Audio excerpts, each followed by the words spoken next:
Marvel Legends, fan channel exclusive, X-Men, Outback Rogue. Let's get it.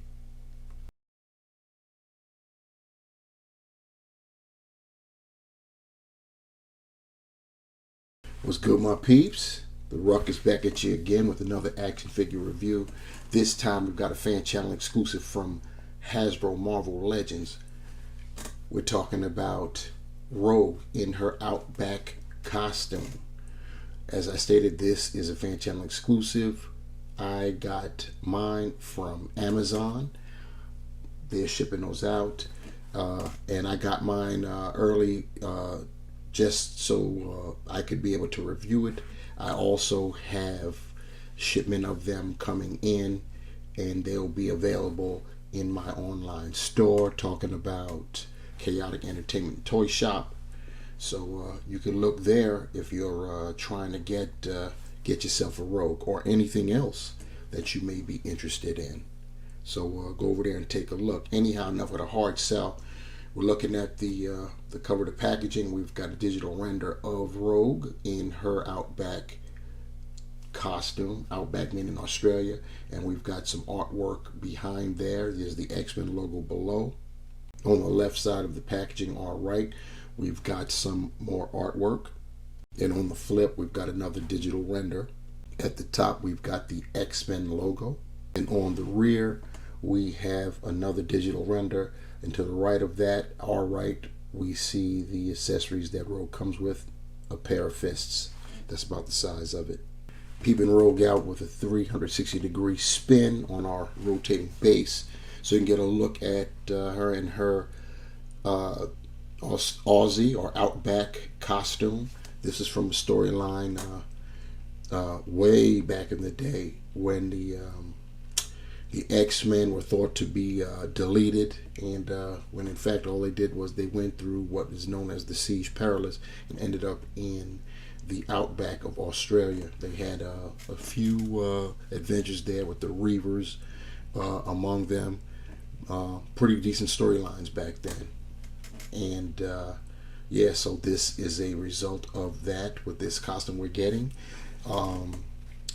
It's amazing. We had gotten a Rogue back in the Juggernaut wave, which is a few years removed now. That so far removed, that was when we still had a Toys R Us. And then we had a Rogue drought. And then like in the last, I don't know, 2 years maybe, year and a half, we've been flooded with Rogues of different kinds. We'll see the different Rogues that we have gotten in the last couple years. But right now it's about our Outback Rogue. And looking at her, she's on the Shriek body. So that's good. So you know what to expect. We're going to get pinless elbows and pinless knees. And we definitely have another head sculpt. So let's take a look at that to see how good that head sculpt is. But before we do that, we'll look at those aforementioned fists. Just molded in the same grain that you see the rest of the figure on. And they have the horizontal hinges. All of her hinges will be horizontal when it comes to the wrists. So taking a look at the head sculpt, and once again the digital face printing is top notch, given the realism. Very nice, quite possibly the best Rogue head sculpt we've gotten to date. It looks very realistic. The paint apps are very nice. The skin tone is great. The eyes look nice. She's got the nice colored lips there.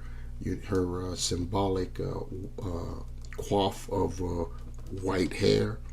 Profile looking nice. That angle is wonderful. So yeah, pretty cool. Pretty nice indeed. Looking at the full body shot, like I said, she's on the Shriek body mold.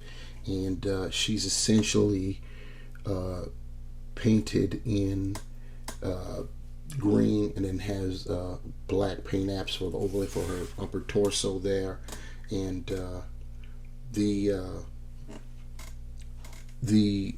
her hips are actually molded in black, and the legs and the feet are molded in green. Very nice figure. I mean, it's pretty basic, but it's cool. And we're one step closer to to having an X-Men Outback team. So that's pretty cool. As far as her articulation goes, we've seen it before, but I'll do it again. She's on the Shriek body mold, so you really know what to expect. She can look down that far. The head is on a ball hinge. The hair is going to impede looking back at all, which is unfortunate since she's a flyer. You definitely know she can go. She can rotate. You'll be impeded because of that hair once again.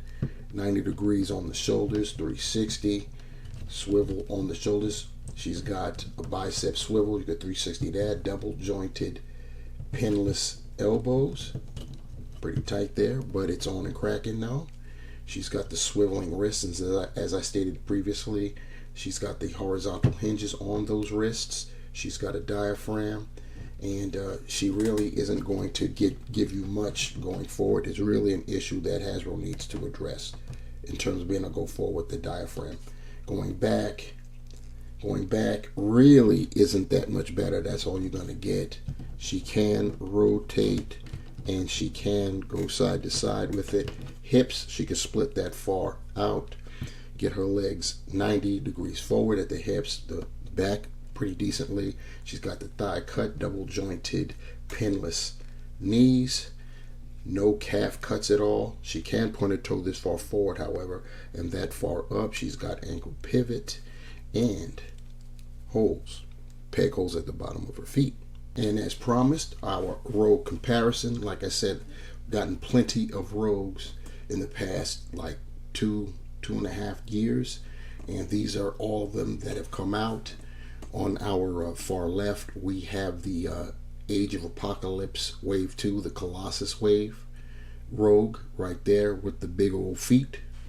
And on the far right, we have Rogue in an older costume that she came in. This was in the Rogue Pyro 2-pack, and next to her, in between our Fan Channel exclusive Outback Rogue and the 2-pack Rogue, we have got, this is the retro Rogue. I didn't break out the original Juggernaut Wave Rogue because it's essentially the same figure. Only thing different would be the head sculpt, and I'm just trying to bring out the all of the figures that have come out in the last 2.5 years, and that would be the retro Rogue. So there you have it. We've got ourselves a Rogue party going on. Shout out to Shartimus Prime. So rounding this out, our Marvel Legends Fan Channel exclusive Outback Rogue. Nice figure, nice addition on the Shriek body. You can't beat that, at least currently. That's what the best we've got. Still think that Hasbro needs to work on the diaphragm joints on both the males and females, but especially the females, because of the situation that our female characters have going on up top. So we really need some work done there so we can get more range of motion when it comes to that. Of course, the common theme nowadays is the lack of accessories with Marvel Legends. Rogue only comes with a pair of fists, which you see her brandishing right now, and that's all we got. And I don't know what it is. We can only speculate, if it has something to do with licensing. We do know that the prices of Marvel Legends, Hasbro products all across the board have gone up. So maybe that has something to do with it too. But all I know is it is what it is, and you gotta pay to play, and that's how it's done.